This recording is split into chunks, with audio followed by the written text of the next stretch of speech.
Here, this is a gift for the baby's birth. Feel free to use it. I was given baby clothes as a birth gift from my mother-in-law, Sophia. It was beautifully wrapped, and I received it with a smile.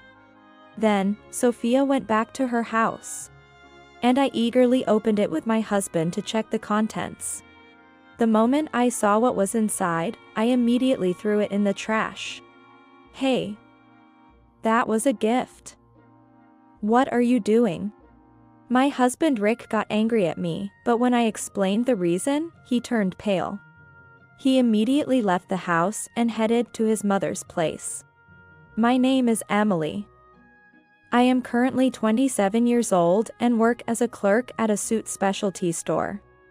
I met my husband Rick as a customer at my workplace. I fell for him as he meticulously chose suits, thinking he was a wonderful man. Rick seemed to have a good impression of me too, as I carefully explained each suit. When the suit was ready and it was time for the handover, Rick said he wanted to see me again. From there, we went out for meals several times, getting to know each other. After 2 months, we started dating. And Rick and I formed a relationship where we encouraged each other's growth. When I went to Rick's place while we were dating, it was very clean. Such a clean room for a guy living alone, you must put in a lot of effort. Rick, you're quite tidy, aren't you? When I said this, Rick didn't boast, but had a somber look on his face. I have some past trauma. I realized that something significant happened, and that's why he kept his room so clean. Seeing Rick's face, I felt it wasn't right to probe further. As I looked around the room, Rick hesitantly said to me, "Emily, do you keep your room clean? I can't stand it if someone isn't tidy." Rick said this, revealing an unknown side of himself. Well, I can't say how clean it needs to be, but it's not messy. That's good. I'm relieved. Rick seemed very relieved. Since we had just started dating, I thought he just liked cleanliness. As we went on more dates, I learned more about Rick's personality. 2 years after we started dating, Rick made a plan for our next date. Our next date will be our 2-year anniversary, so let's have dinner at a restaurant. Oh right, it's been 2 years already. I'm looking forward to it. We made this promise and then went our separate ways for the day. On the day of our next date, Rick seemed restless during dinner, constantly shifting his eyes and fidgeting. When I asked if he was feeling unwell, he just said he was fine. As I grew concerned, Rick suddenly surprised me. "Emily, will you marry me?" I was shocked as I hadn't expected a proposal. Understanding why Rick had been so restless, I happily accepted with a smile. The surrounding customers and staff applauded us, and Rick blushed happily. It was a good memory for both of us. Leaving the restaurant with our faces red with embarrassment. A few weeks later, we went to greet our families about our marriage. "Should we start with visiting your family?" Rick, a bit shaken, said. "Can we wait a bit before going to my family's home?" "Let's go to your parents' place first." Sure. That's fine." Rick hastily changed the plan I had proposed. I didn't mind much about the order of the greetings, so we first went to my family's home. When we arrived, my parents were waiting with lunch prepared. "Welcome, Rick. I've heard about you from Emily. Eat as much as you like. Rick, don't be stiff. Feel at home here." "Thank you." My parents entertained Rick well. Since Rick and my father shared hobbies, they had become quite close by the time we left. I had been worried about a tense atmosphere before visiting. But seeing my parents and Rick laughing and talking together put me at ease. "Come again anytime." "Thank you." "We will." We left my parents' house before evening. The visit had taken longer than expected, so we didn't have time to visit Rick's family. "I wanted to visit your family too, but is tomorrow okay?" "Yes." It's totally fine, don't worry. Rick seemed somewhat relieved. I had been noticing Rick's subtle expressions and behaviors, and finally asked him. You've been delaying the visit to your family. Is there something you're hiding? When I asked directly, Rick flinched and looked at me. He had been evasive all this time, but then he explained. Actually, my family home is old and cramped with too much stuff. My mom can't throw things away. It was better when my dad was around, but since he passed away 5 years ago, the house has been overflowing with things. I always try to get her to tidy up and help with cleaning, but it never really gets done. I kept delaying because I was worried you'd be put off by it. So that's it. I thought maybe your mother was against our marriage. I don't mind how the house is. I understood why Rick had asked if I was tidy, and why he had been delaying the visit to his parents. I had been worried that they didn't like me, so it was a relief to know that wasn't the case. I continued to reassure Rick. Actually, I'm quite good at tidying up, so I'll help with the cleaning. Rick, seeing that I wasn't fazed at all, finally showed a smile of relief. Thank you, Emily. I really appreciate it. Rick promised to take me to his parents' house the next day at noon. On the day, we headed to his family's home. When we arrived and saw the exterior of the house, it didn't seem too concerning. Rick opened the front door and let me in. I had thought he was exaggerating, but once inside, it was indeed overflowing with stuff. To put it mildly, it was not clean. Various items were scattered around, and it seemed like the trash hadn't been thrown out either. Walking cautiously behind Rick through a hallway piled high with garbage, I felt anxious about the mess toppling over. Then, Rick called out to his mother in the kitchen. Mom. I've brought my fiancé. Oh, you're already here. I'm cooking right now, so wait in the living room, will you? We were led to the living room. Looking around, the living room table was cluttered with documents and what seemed like yesterday's plates. Rick noticed the table and, with a look of frustration, began to clear it. I'm really sorry, Emily. Just sit down for a bit while I clean up. Rick cleaned the table and went to help his mother with the preparations. I sat there, not knowing what to do in this new situation, feeling awkward and out of place. Soon, Rick and his mother came into the living room. It's nice to meet you. Sorry it's cramped here, but I think the food will be delicious, so please enjoy. Nice to meet you too, I'm Emily. Sorry for barging in like this. I'll definitely enjoy the meal. After a brief greeting before the meal, Sophia handed me a plate and fork. The fork were rusty. Rick also received rusty fork from his mother. Confused by this being the norm, Rick noticed the fork and became angry. You're using the rusty fork again without throwing them away. If you're going to reuse them, just do it for yourself. Emily might be uncomfortable. Please bring clean fork for guests. Rick replaced my fork with a new pair. I was relieved at this gesture, but his mother seemed puzzled. They're washed and fine. Besides, she's family now, not a guest. She said this with a laugh. I felt bewildered by this difference in values. After we finished eating, Rick quickly suggested leaving. Leaving already? Come again, Emily. Next time, let's have tea together. Yes. I replied hesitantly, with a forced smile. On the way home, Rick apologized to me several times. I'm really sorry about my mom.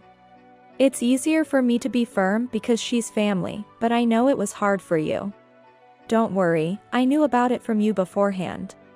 And the food was delicious. Next time, I'll go to your mom's place and help with cleaning up. Rick kindly told me not to overexert myself. However, wanting to get along with Rick's mother, I felt the need to help her with her hoarding tendencies. 2 weeks later, I arranged with Sophia to help clean her house. In the meantime, I read books on cleaning and decluttering, preparing to discard as much unnecessary stuff as possible. Then the day arrived. Knowing my mom, if she makes unreasonable demands, don't hesitate to say no. And if anything happens, call me right away, even if I'm at work. Yes, thank you. I understand. Rick looked worried as he saw me off, and I headed to his parents' house alone. Thank you for helping today. Yes. Let's do our best. We started cleaning the living room first, and as I gathered trash, Sophia said to me, "Oh. Don't throw that away, it can still be used if washed." She took a plastic food container from the trash bag and put it on the sink counter. She even kept used tissues, claiming that the edges could still be used.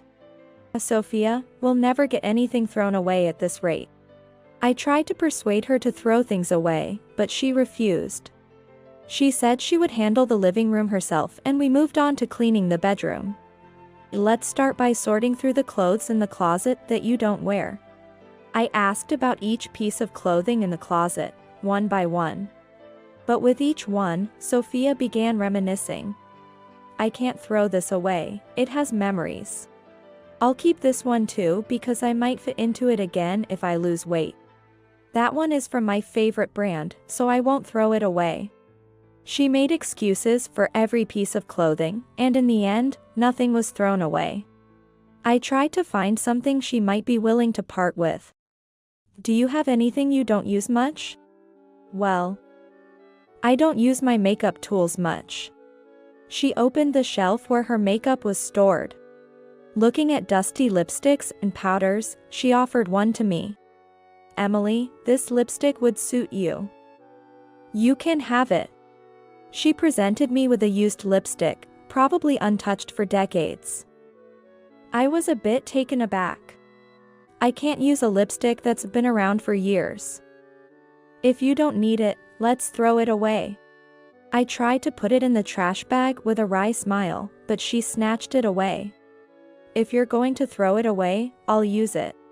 After saying this, she put it back on the shelf. Similar exchanges continued, and I could sense her becoming gradually more upset. Before I knew it, the evening had arrived. I came to help, but I'm sorry we couldn't get any cleaning done. It's fine. Emily, you throw away too much. You should value things more. As I was leaving, she said this to me in a slightly sarcastic tone. I wanted to retort, but held back and responded with a smile. When I got home, Rick had prepared dinner. Oh, you're already back. Thanks for making dinner. Hi, Emily. Thanks for today. So, how did it go? Rick asked with a bit of hope, but he understood from my expression. Sorry, I couldn't throw away a single thing. It was a wasted day. Same thing happened when I tried. With Mom's personality, it's hard to throw anything away. Rick seemed to have run out of patience with his mother too. I also gave up on the idea of helping her clean any further. From then on, we tried to avoid visiting his parents' house. When his mother invited us for dinner, we suggested eating out instead. Then, 6 months later, I received wonderful news. Rick, I think I'm pregnant. We immediately celebrated together. We decided to announce it to everyone after reaching the stable period of the pregnancy. Fortunately, I had no morning sickness and everything went smoothly. I entered the stable period. I informed my parents, Sophia, and my workplace. Everyone was happy and looking forward to meeting the baby. It's our child. It will surely be bright and good at sports. Maybe.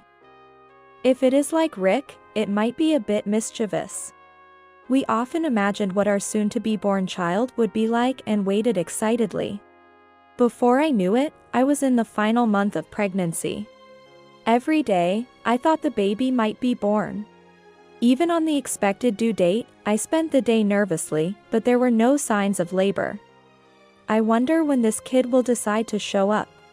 Probably a laid-back one.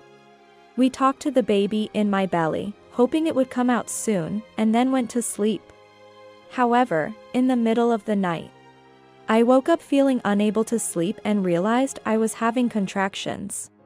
Rick. Wake up. I think I'm in labor. I hurriedly woke Rick up and had him prepared to go to the hospital. I was both excited to meet our child and fearful of the pain of childbirth. Despite being woken up in the middle of the night, Rick quickly got ready and drove me to the hospital. A few hours after we arrived at the hospital, our daughter was born safely. Rick congratulated me and held our daughter. He looked moved, with tears in his eyes. "Thank you so much, Emily. Rest well today." Rick comforted me with kind words. We had already decided on the name Liz for our daughter.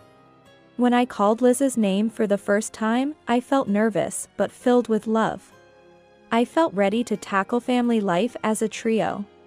Rick then informed my parents and his mother about the birth. Many gifts for the baby arrived, and during my hospital stay, many people came to see Liz. My parents also came to visit me in the hospital. "Congratulations and well done, Emily. This is Liz, right? She's so cute and really looks like you and Rick. We have a birth gift, but we'll bring it another time so it doesn't become a burden." "Thank you." My parents held Liz and played with her a lot. They talked about when I was born, which was very moving. I hope to watch over Liz with the same kindness as my parents. In the evening, after my parents left, I received a call from Sophia. She said she had been busy during my hospital stay and couldn't visit. But she wanted to see her grandchild at our home after my discharge. I happily agreed and looked forward to her visit. After being discharged, Rick picked me up, and while we were on our way home, Sophia called. "Sorry, I couldn't visit you in the hospital, Emily. Can I come to see my grandchild next week?" "Of course, it's fine. We're looking forward to your visit next week." I promised to have her over next week and told Rick about it. "Next week, huh? Looking forward to it." We were both happy that so many people wanted to celebrate our daughter's arrival. Once home, we, as new parents, awkwardly took care of Liz together. Everything was a new experience for us, and bathing Liz was especially nerve-wracking. Babies often spit up milk, so make sure to keep her neck area clean. Right, we have to keep her clean. We spent our days immersed in childcare, recalling what we had learned in parenting classes. Even with 2 adults, taking care of one small baby was challenging. We woke up every 3 hours for feeding and diaper changes. And the days passed by quickly. A week later, the day of our appointment with Sophia arrived. Around 10 a.m., Sophia came to our house. "Sorry to make you come all the way here. Please, come in. I couldn't wait to see my grandchild." "I'm coming in." She eagerly headed to the living room with a spring in her step. The moment she saw her grandchild, she joyfully picked her up. "Oh, Liz is so cute. Reminds me of when Rick was little." She happily held Liz. Rick and I watched this scene with a smile. While I was making tea, Sophia gave us a gift for the baby. "I'll give this to you now before I forget. It's baby clothes. Feel free to dress her in them. We're grateful to receive it." "Thank you so much for bringing it." Rick and I expressed our gratitude and accepted the gift. After about an hour of chatting, Sophia, considering my condition, decided to leave early. "I don't want to tire you out, Emily. I'll be leaving now." We bid farewell to her and watched her leave. Afterward, Rick and I eagerly opened the gift. When I took out the contents, I immediately felt uncomfortable. I threw it straight into the trash. Rick, seeing this, became angry. Hey. That was a birth gift. Why are you throwing it away? Confused by my actions, he retrieved the baby clothes from the trash. I stopped him and said, "Look at that baby outfit closely." Huh? Rick, not understanding, looked at the clothes. He didn't notice anything unusual at first, but then he saw something. Isn't the collar yellowed? Exactly. Also, check the tag. Following my suggestion, Rick looked at the tag. He was shocked. Wait, this tag has adult sizes written on it. And this brand name is... Right. It's the brand your mother likes.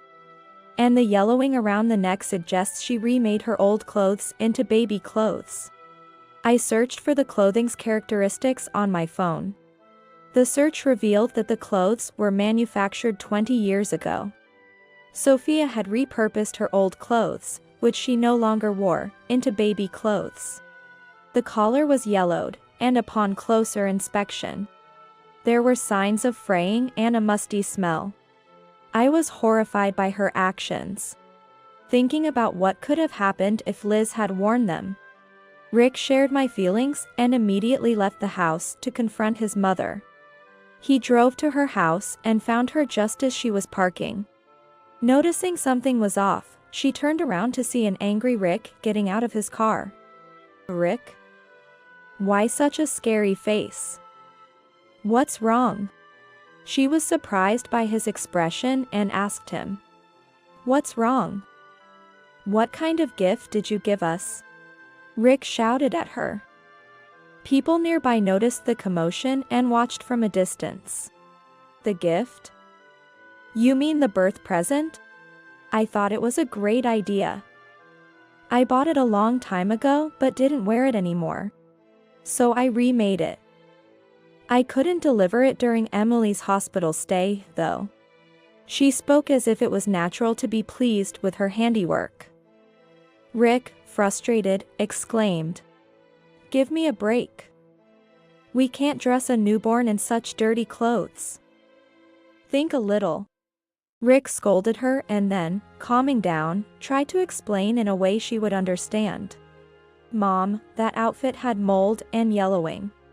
We can't dress a baby who needs a clean environment in that." "Oh, but I washed it, so it's fine." She failed to understand the importance of cleanliness for newborns. And then she continued, "It's a shame to waste it. I made it with great effort. A little praise wouldn't hurt." She spoke as if she had done nothing wrong and even expected to be thanked. Rick felt it was pointless to argue with her and gave up trying to make her understand. Due to repeated similar incidents with his mother in the past, Rick couldn't contain his anger and raised his voice again, even in front of others. "Don't you understand how sensitive children are? What would you have done if something happened to our child?" Still furious, Rick continued, "Even when Emily and I went to your house for our marriage announcement, you embarrassed us in front of others. Did you know I moved out right after I started college because of you? I couldn't stand your hoarding behavior." Rick revealed these past grievances. He had hoped his mother would change her ways after hearing this. But her response was dismissive. "I can't help it. I can't stand to throw things away." Rick's words didn't reach her.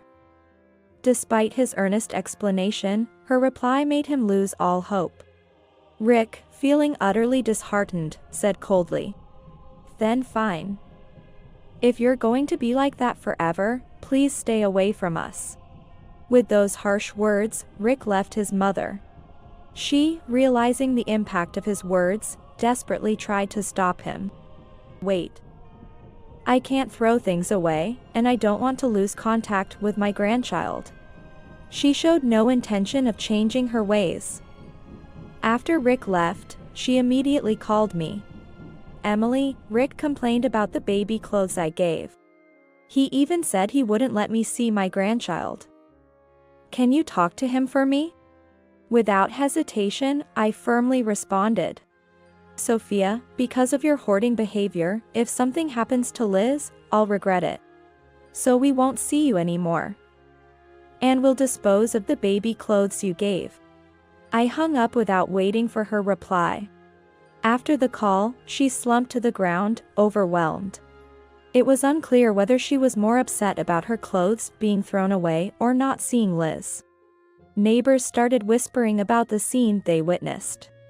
Rick came home and apologized. "I'm sorry, Emily, for all the trouble caused by my mother. If she won't change even after that, let's not meet her anymore." After apologizing, Rick gently stroked Liz's head. Knowing he was prioritizing our child, I felt reassured. Since then, we avoided contact with his mother. It seems her hoarding behavior worsened over time, becoming a nuisance in the neighborhood and even a topic of ridicule among local children. Eventually, the local authorities were alerted due to the severity of the situation. Despite warnings and forced cleanups, she remained defiant, saying it was her right to keep her belongings. Her refusal to heed advice led to health problems and further complications. But she continued to ignore medical and governmental warnings. Finally, the authorities had to forcibly remove the garbage from her property. Despite her pleas, the cleanup continued, and she was charged for the expenses. Her actions led to neighborhood disputes and public embarrassments. She remained a subject of gossip and curiosity. As for us, we maintained our distance and lived peacefully as a family of 3. When Liz was over a year old, I discovered I was pregnant with our second child. Rick, it seems we're expecting our second child. Congratulations. Take care of yourself. Let's announce it to everyone once you're in the stable period. After entering the stable period, we shared the news with relatives, friends, and colleagues. However, we chose not to inform Rick's mother. It seemed we would continue to live separate from her. We decided to focus on our happiness, away from her influence.